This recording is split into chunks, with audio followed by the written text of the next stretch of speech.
Hello, my name is Juniper, and I'm 37 years old. I never thought I'd have a story like this to share, but here it is. Get ready, everyone, because it's quite a ride.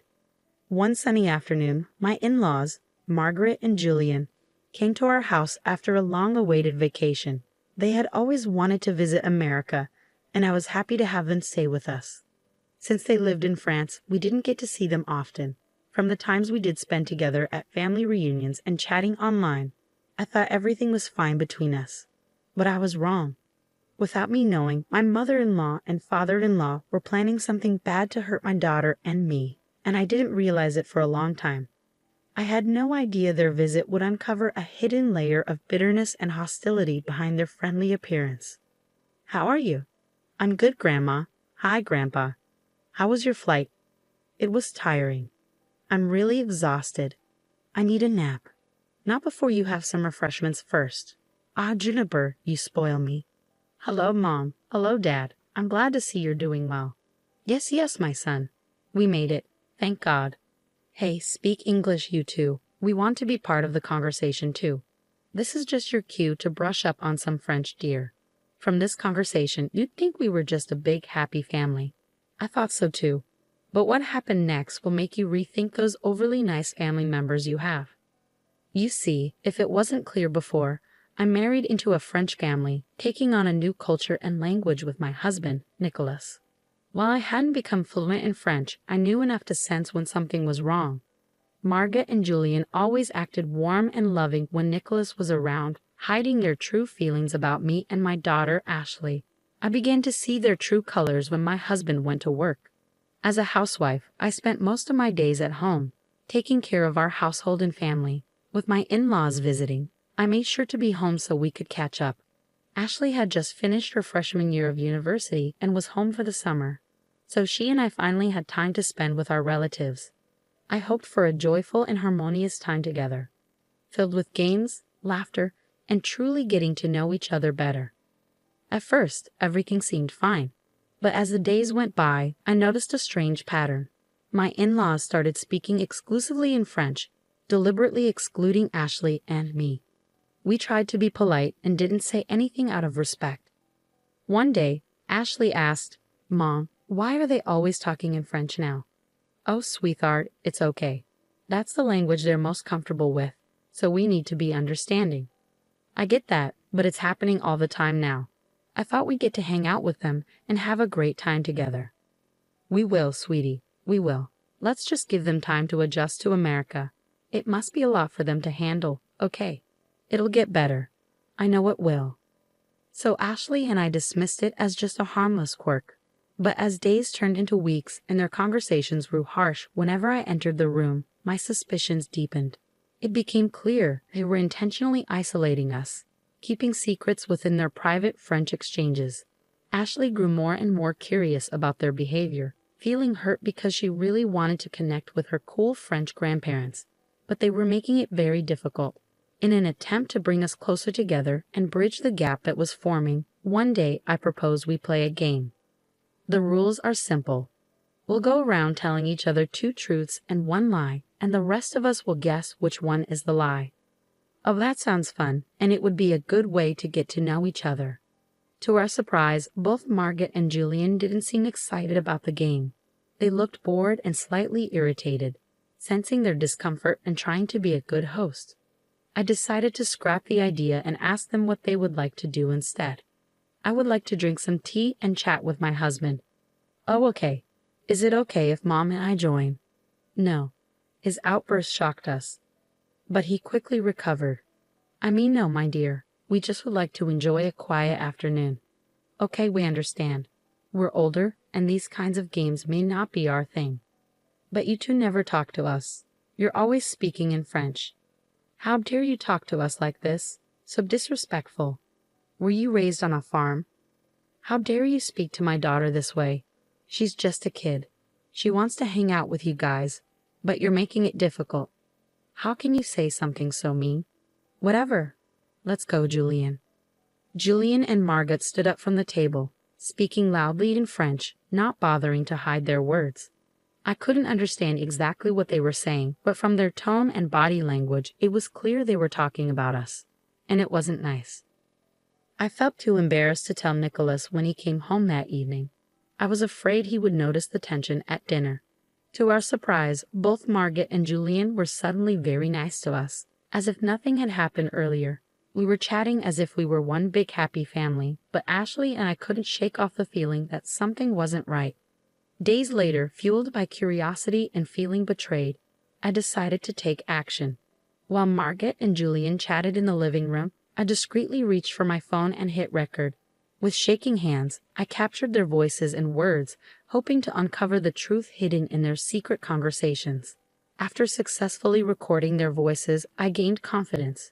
One day turned into 2, then 3, then 4, and soon I had collected recordings of their conversations spanning a week. I carefully gathered evidence, documenting whenever they spoke. I only had basic knowledge of French, so I couldn't understand everything they said. But as I listened repeatedly, I caught some rude words. I was afraid of what I might find if I translated everything, but I knew I had to uncover the truth. Luckily, I had a friend who spoke French. Camille was from Senegal and moved to the States as a baby. Although she grew up as an American, her immigrant parents made sure she could still speak her native language. She was the perfect person to help me decipher the information. I called her and asked her to come over. When she arrived, I took her to the back of the house so Margaret and Julian wouldn't see her. Camille and I found a moment alone outside to talk. I poured my heart out to her, sharing all the strange behavior and my growing suspicions. Camille was incredibly supportive, promising to help me uncover the truth. From what you're saying, it sounds like they're talking about some shady stuff. But don't worry, I'll do my best to help. Thanks, love. You're a lifesaver. Just being a best friend. As I played the audio for Camille, her face went pale, and she started trembling. Camille, what's wrong? I can't breathe. Panic attack. She was gasping loudly for air, and I started to feel scared too. I never expected her to be so overwhelmed by what she heard. Fear gripped me as I tried to calm her down, doing my best to provide comfort. I hurried inside to get a glass of water and helped her lie down in the cool shade to calm down. I served her and massaged her skin until her attack subsided. Thankfully, I managed to help her without raising suspicion from Margaret and Julian, who were probably still gossiping inside. Ashley happened to be near her bedroom window and overheard the commotion. Worried, she rushed downstairs to check on us. I explained what happened, telling her that I secretly recorded her grandparents, and it was so disturbing that it caused Camille to have a panic attack. We were both horrified by what we might uncover when Camille was ready to talk. Once she had fully recovered and was safe in my bedroom with Ashley, Camille apologized for her reaction. Don't you dare apologize. You did nothing wrong. What matters is that you're safe now. Julian and Margaret didn't see you.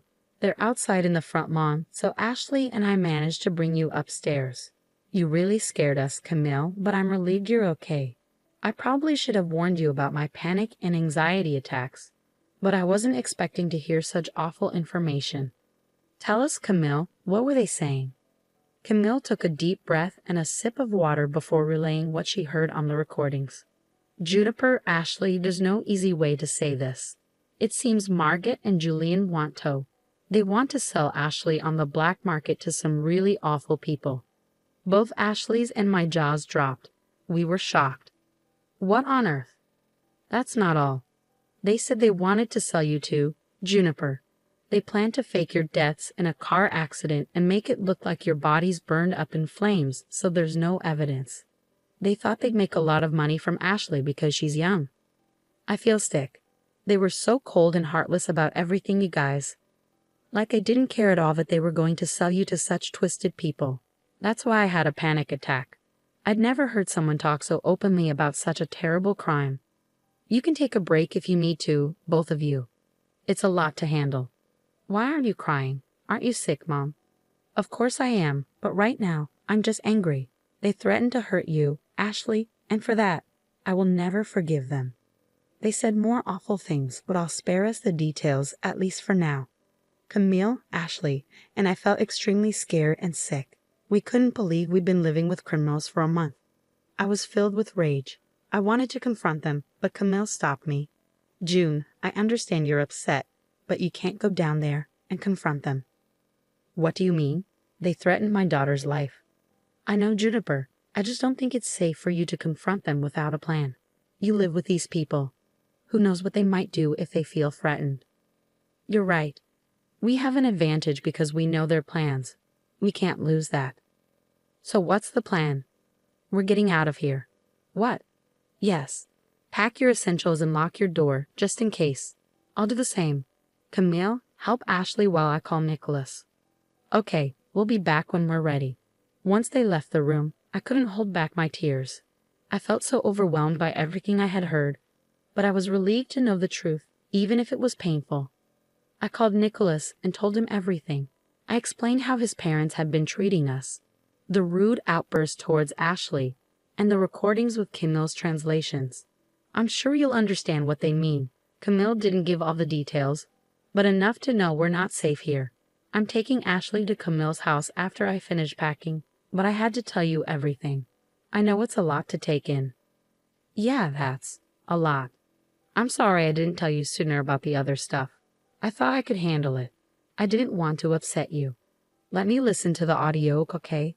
I'll get back to you."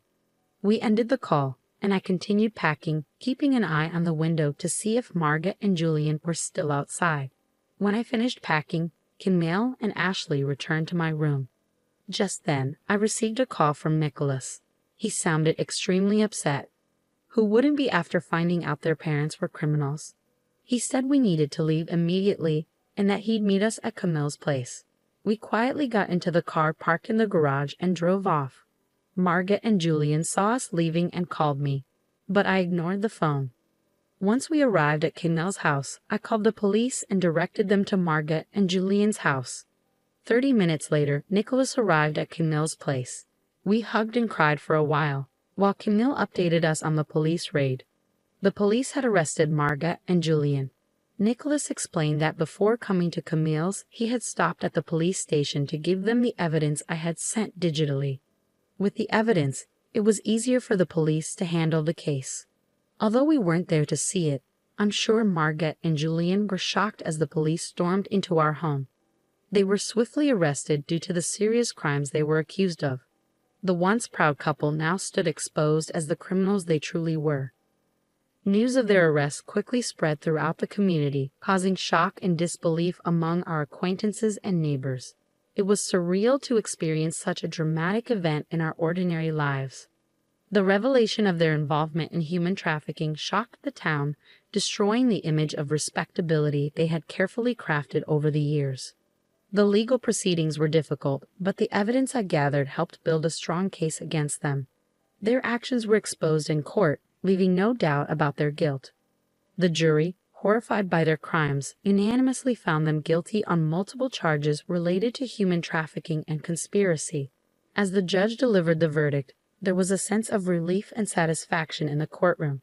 Margaret and Julian, once respected by Nicholas, Ashley, and me, now faced the consequences of their actions.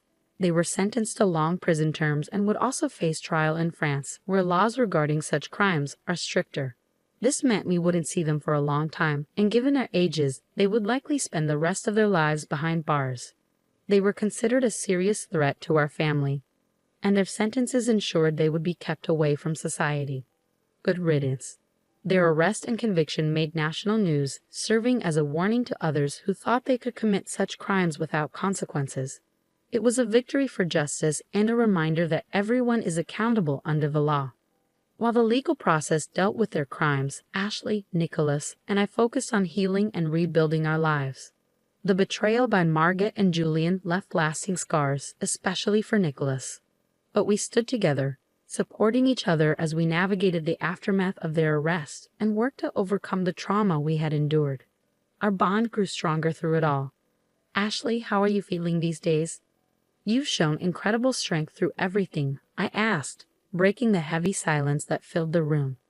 Ashley took a moment to gather her thoughts before responding, her eyes reflecting a mixture of resilience and vulnerability. Honestly, Mom, some days are still really tough, but overall, I'm feeling better.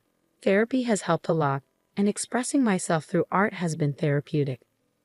I still have moments of fear and doubt, but I'm learning to cope with them.